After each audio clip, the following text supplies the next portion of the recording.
വിവാദ പ്രസ്താവനയിൽ മന്ത്രി സജി ചെറിയാനെ പ്രതിക്കൂട്ടിൽ നിർത്തി നിയമസഭയിൽ സർക്കാരിനെ കടന്നാക്രമിക്കാൻ പ്രതിപക്ഷം. മന്ത്രിയുടെ രാജി ആവശ്യപ്പെട്ട് പ്രതിപക്ഷം സഭയ്ക്കകത്തും പുറത്തും പ്രതിഷേധിക്കും.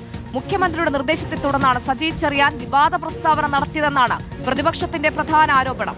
മുഖ്യമന്ത്രിയുടെ രാജി ആവശ്യപ്പെട്ട് യൂത്ത് കോൺഗ്രസിന്റെ നിയമസഭാ മാർച്ചും ഇന്ന് നടക്കുന്നുണ്ട്. ടി വി പ്രസാദ് ഉണ്ട് വിവരങ്ങൾ നൽകാൻ. Good morning Prasad. ഇതിൽ നിയമസഭാ തെരഞ്ഞെടുപ്പിന് മുൻപ് നിയമസഭാ സമ്മേളനം ആരംഭിച്ച ഘട്ടത്തിൽ പ്രതിപക്ഷത്തിന് വീണ് കിട്ടിയ വലിയ ആയുധമായിട്ട് തന്നെ ഇത് പ്രയോഗിക്കും.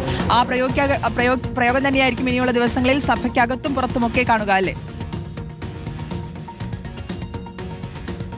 ഉറപ്പായും. Good morning Haripriya. ശ്രുതി പറഞ്ഞതുപോലെ നിയമസഭ സജി ചെറിയാന്റെ പ്രസ്താവനയിൽ സ്തംഭിപ്പിക്കാനുള്ള നീക്കമാണ് പ്രതിപക്ഷം നടത്തുന്നത് എന്നുള്ളതാണ്. വർഗീയത ഉണ്ടാക്കുന്ന പ്രസ്താവനയാണ് സജി ചെറിയാന്റെ ഭാഗത്തുനിന്നുണ്ടായത്. അത് മുഖ്യമന്ത്രി പിണറായി വിജയന്റെ കൂടി അറിവോടെ നടത്തിയ പ്രസ്താവനയാണ് എന്നാണ് പ്രതിപക്ഷത്തിന്റെ പ്രധാന ആരോപണം. അതുകൊണ്ട് മന്ത്രി സജി ചെറിയാൻ രാജിവെക്കണം എന്ന ആവശ്യം നിയമസഭയിൽ ഉന്നയിക്കാൻ തന്നെയാണ് പ്രതിപക്ഷത്തിന്റെ തീരുമാനം. ഇന്നലെ ഇപ്പോൾ ഗവർണറുടെ നയപ്രഖ്യാപന പ്രസംഗത്തോടു കൂടിയാണ് നിയമസഭാ സമ്മേളനം ഇന്നലെ അവസാനിച്ചത്.